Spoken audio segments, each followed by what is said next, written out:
Може ли китайски автомобил да си конкурира с европейските брандове? Сега ще разберем. Представяме ви Geely Starray, оборудван с 2-литров бензинов двигател с задвижване 4x4.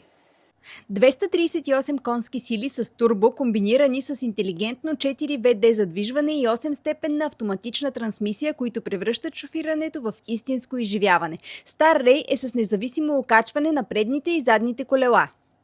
Външният облик се откроява с двуцветна каросерия и Black Edition пакет, допълнени от LED фарове с автоматично превключване между къси и дълги светлини. Starray е висококачествен SUV, оборудван с пълен пакет съвременни асистенти, носещи сигурност и спокойствие при всяка ситуация. Интериорът впечатлява с премиум аудиосистема Infinity by Harman Kardon, head-up дисплей и кожен салон с перфорирана кожа, допълнен от електрически предни седалки с отопление и обдухване. Цифровото изживяване е завършено с 10,2-инчов дисплей за водача и 13,2 HD сензорен екран, а панорамният покрив добавя усещане за простор и свобода.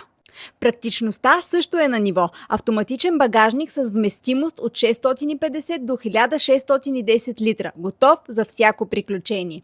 Geely Starray. От Стефанов, ами от кой друг?